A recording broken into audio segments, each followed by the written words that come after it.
As Old Man Winter is starting to wreak havoc across the northern regions of North America, one thing we know for sure and from experience is that if we're not preparing our vehicles with essential emergency gear and supplies, or even maintaining them for the demanding and treacherous conditions that lay ahead of us, it could leave us in a very serious situation of which could ultimately cause our demise or even someone else's for that matter.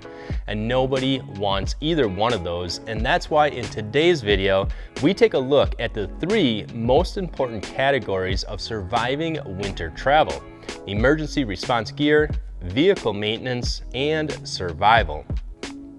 All right guys, so beginning with, and first of all, most of these items that we're gonna go through with you today aren't just necessarily meant for winter. These are all important items that can be carried with you year round. Well, most of them anyways. And also not just to carry with you on the weekends while you're exploring the backcountry or the occasional off-roading adventure, but to carry along with you even in your daily driver. Because the mentality is that it's better to have it and not need it than to not have it and need it. So then our first category is what to have for our emergency response gear. First, well, a first aid kit. Now, I'm not referring to your typical household Johnson & Johnson Band-Aid kit, but an actual emergency kit that is better known as a trauma kit. And these trauma kits are designed to be used in severe, life-threatening types of situations, like a vehicle collision, for example. Albeit these trauma kits can be a bit pricey, like the MyMedic First Aid Pro Kit. Right now it retails on their site, mymedic.com, for $187, which it's on sale right now at the time of this video, and normally it'll retail for about $250. But the MyMedic Pro is one of the more extensive, thorough, and high quality kits out there, but there are also less pricey kits that look to be just as thorough and complete as the MyMedics, like the Everlit First Aid Kits. They also have a variety of kits that also include survival gear as well, and even their 250-piece kit is only $43 on Amazon. Their trauma kit retails at only $50, so definitely make sure and check out the Everlit kits as well. I will also add that having a trauma kit and not knowing how to use it can be just as unforgiving as not having one at all, and if that's the case, it's also highly recommended to seek out the proper emergency first response training courses that are available as well, and a great resource to finding a local training course near you is by checking out the website emergencyfirstresponse.com. Along with having a trauma kit, if the kit doesn't already have an emergency blanket, it would also be a good idea to carry one. Not for just survival, but when the body is losing or has lost a lot of blood, the body goes into shock and core temps start to drop rapidly. This can happen in warmer summer-like temperatures as well, but gets expedited by the already freezing winter temps, and an emergency blanket will help keep the warmth in and the cold out. Now, here's a scenario that if we've never been in this type of situation before, we may not even know this happens, but let's say we're involved in a serious car accident and our vehicle ends up on its roof. Assuming we're all wearing our seatbelts, we're gonna be hanging upside down in our seats and suspended by the seatbelt. And because all of our body weight is putting pressure on the seatbelt and the seatbelt latch, there's a good chance that we might not be able to unlatch it. Of which the next step would be to cut the seatbelt. And a quick Google search or Amazon search will bring up plenty of purpose-built seatbelt cutters, and most of them will have a glass breaker on it as well. Because in a rollover accident, not only is there a good chance you'll have to cut the seatbelt, but there's also a good chance that the doors aren't gonna open either, and breaking the glass may be the only way to escape. Even worse than being trapped is being trapped and a fire breaks out. But a great way to give yourself the absolute best chances at surviving a vehicle fire is by having a way to extinguish the fire. Even if it's not your vehicle that's on fire and it's someone else's, having a fire extinguisher or a couple of fire extinguishers along with you and in reach of the driver's seat can really make or break yours or someone else's chance of surviving. A class rating of A, B, or C, or any combo of the 3 in a 5-pound fire extinguisher is an excellent way to be prepared year-round for emergency situations. The next item on the list to have along with you is, in case you or someone else is involved in an accident, especially out on the highway at night, or even if your vehicle becomes disabled, you're going to want to have a way to visually notify other drivers coming towards you that there is some sort of an emergency or disabled vehicle. This can come in the form of wax-covered roadside flares, quality roadside emergency glow sticks, or even emergency LED flashing light kits, of which any one of these can easily be found by doing a quick Google search. Even a flare gun isn't a bad idea to carry along with you just in case you end up getting stranded in the middle of the woods. But having a way to warn others of an upcoming emergency or signal others for miles around when you're stranded in the woods is another great way to keep yourself safe or increase your odds of survival. Another huge problem in winter, especially during ice storms or severe blizzards, and is another safety issue that is often overlooked until it's too late, is having your windshield and windshield wipers build up with ice and snow, causing you to lose your ability to see clearly through your windshield. Having a good de-icer or de-icing agent, along with a good ice scraper, plus making sure your windshield wipers are in good condition, is a great way to help keep your windshield clear. When ice does end up building up on your windshield and wipers, as long as it's safe to do so, a good idea is to pull off the next side road or parking lot if possible, and always pull off the road in the right-hand direction. Never want to stop on the icy, slippery road to wait for oncoming traffic to turn left unless it's absolutely necessary. Plus, it just makes it that much easier to turn right and pull out back on the road again in the original direction you were traveling in. But once you're off the road and in a safe spot, run your defrost on high heat and high fan to start melting all the built up ice and snow. Then use your ice scraper and de-icer to clean off all the ice off the windshield and the windshield wipers. It's also important to clean the built up ice off the wiper arms, as they are designed with an arch built into them in order to apply pressure from the wiper blades to the windshield. When ice starts to build up on the wiper arms, it starts to prevent that arch from being able to apply an even pressure to the windshield, and is what causes the wiper blade to only contact small areas of its swipe. A good tip or trick is to use a 90% or higher isopropyl rubbing alcohol to help melt the ice and plus clean off the rubber on the wiper blades. It works great having it in a small spray bottle to spray only a small amount on them, as overusing it will dry out the rubber on the blade over time. It's also a good idea to carry an extra gallon of windshield washing fluid, as it always seems to run out at the worst time. And speaking of windshield washer fluid that is of course rated for sub-zero temperatures, is the Preston brand, normally known for their radiator coolant, but their windshield washer fluid has a de-icing agent in it that may work well. And the brand Eel Hole is another de-icing agent that comes in a handheld spray bottle.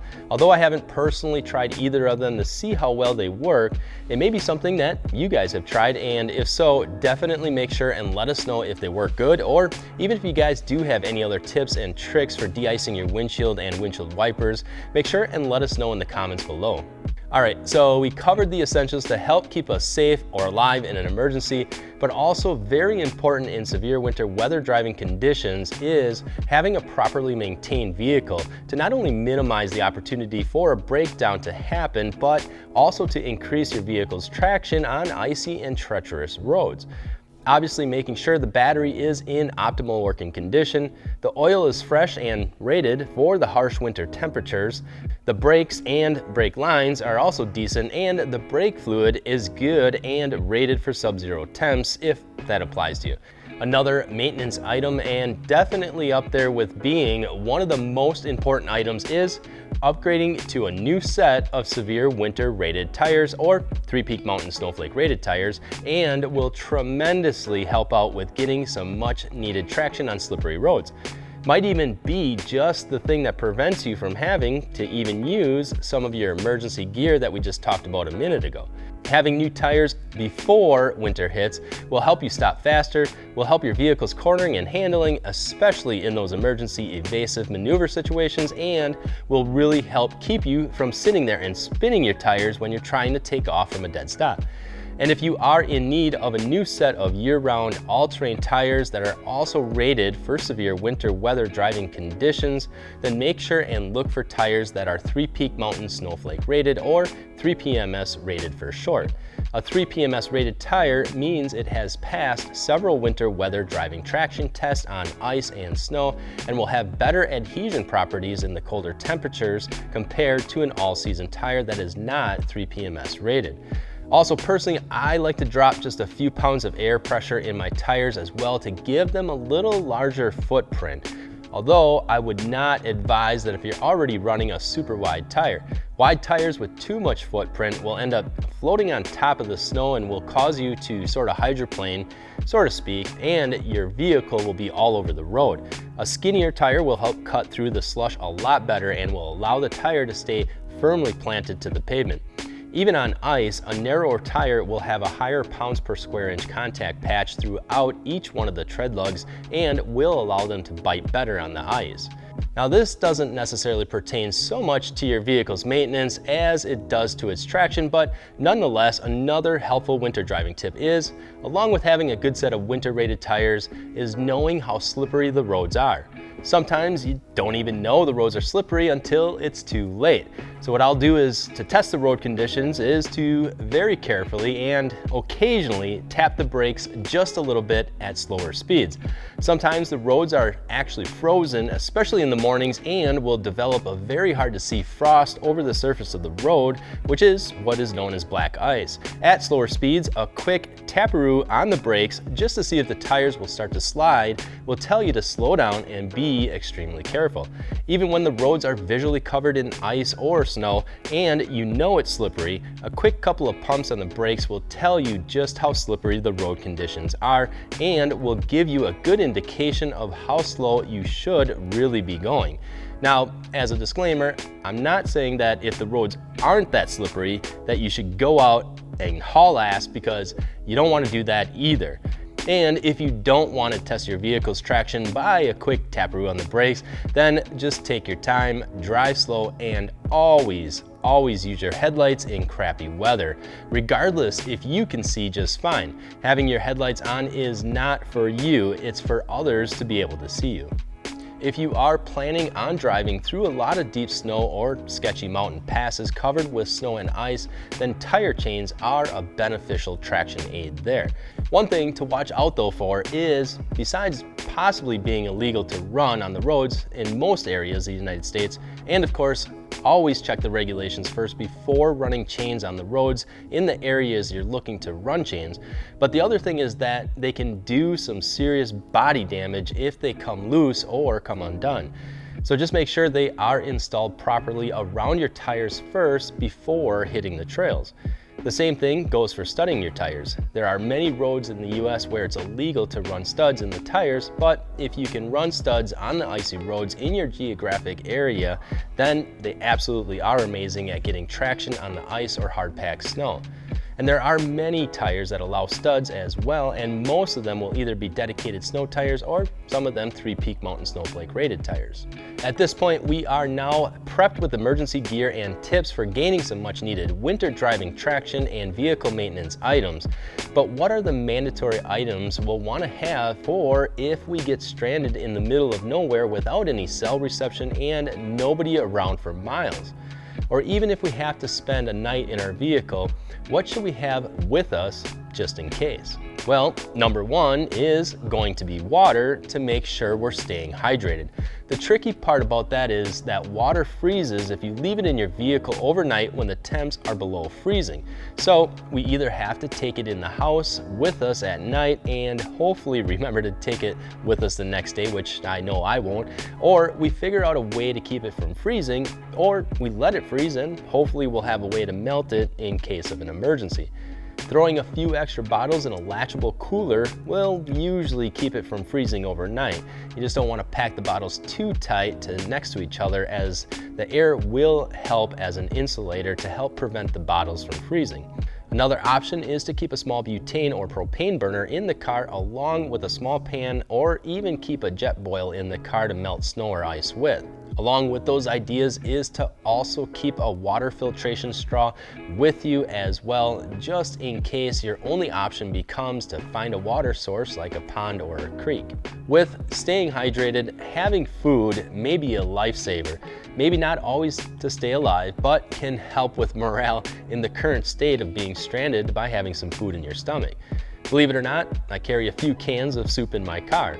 MREs, or meals that are ready to eat by adding boiling water, are great to have as long as you have water to rehydrate the food with. Other simple necessities are to have a couple of flashlights, a lightweight wide shovel for digging yourself out or building a shelter with, a durable quality knife, a small butane torch or lighter, a fire starter or fire starters of some sort. I like to use wax covered wood shavings that I have pre-made and work awesome in all kinds of weather conditions.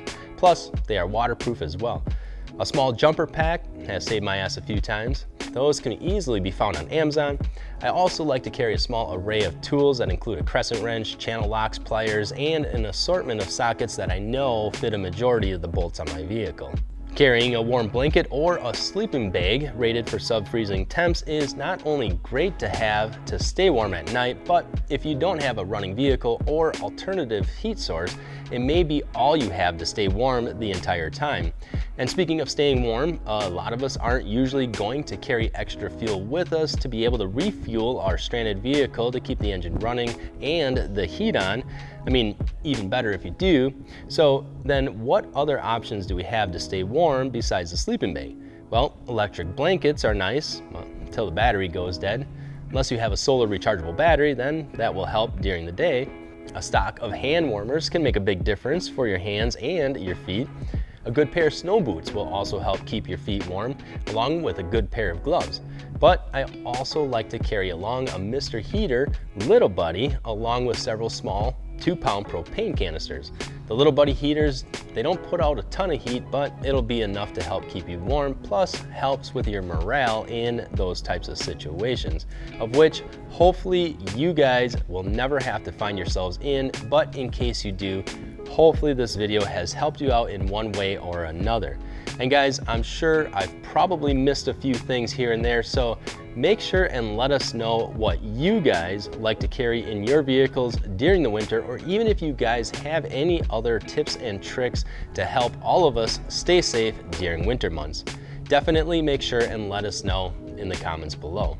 Other than that, guys, remember that we have some crazy awesome Black Friday deals going on and can be found right on our website at TrailBuilt Off-Road. And guys, if you enjoyed today's video, make sure and hit that thumbs up and that subscribe button to stay up to date with all of our newest videos. And guys, as always, we appreciate all of you for watching and all of your support. I'm Josh from TrailBuilt, and we'll see you guys out on the trails.